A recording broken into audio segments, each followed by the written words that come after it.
اعوذ باللہ من الشیطان الرجیم۔ میں پناہ مانگتا ہوں اللہ کی شیطان مردود سے۔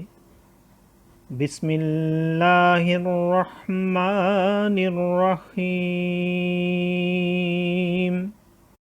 اللہ کے نام سے شروع جو نہایت مہربان رحم والا۔ من کفر باللہ من بعد ایمانہ الا من اکرہ وقلبہ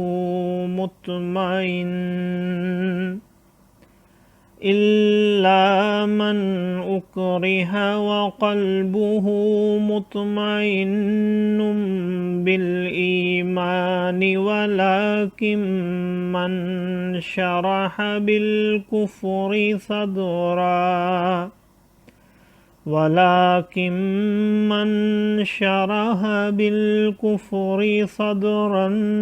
فعلیہم غضب من اللہ وَلَهُمْ عَذَابٌ عَظِيمٌ۔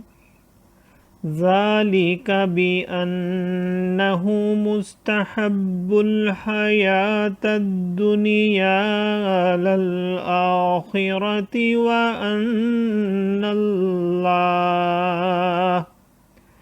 وَأَنَّ اللَّهَ لَا يَهْدِي الْقَوْمَ الْكَافِرِينَ۔ أُولَئِكَ الَّذِينَ طَبَعَ اللَّهُ عَلَى قُلُوبِهِمْ وَسَمْعِهِمْ وَأَبْصَارِهِمْ وَأُولَئِكَ هُمُ الْغَافِلُونَ۔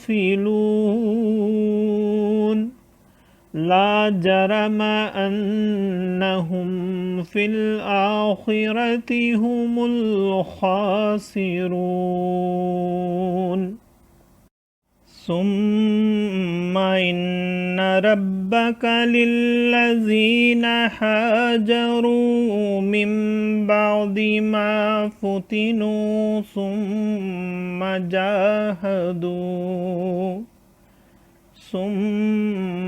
جاهدوا وصبروا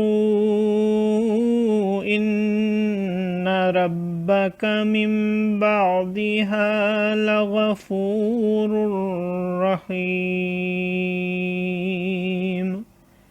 صدق اللہ العظیم۔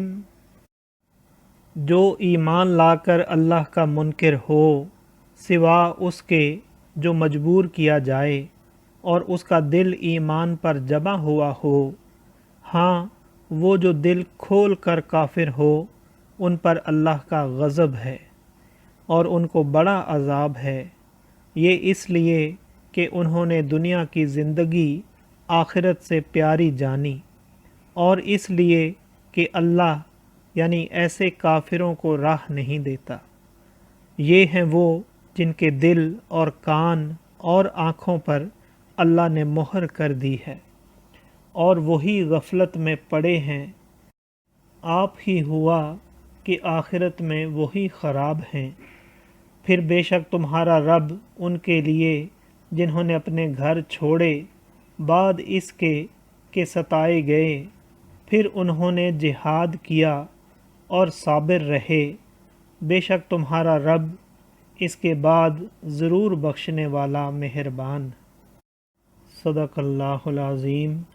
معزز سامعین اور حاضرین، آج ہم نے سورہ نحل کی آیت نمبر 106 سے آیت نمبر 110 تک کی تلاوت کی اور ترجمہ پیش کیا۔ اللہ تعالیٰ قبول و منظور فرمائے۔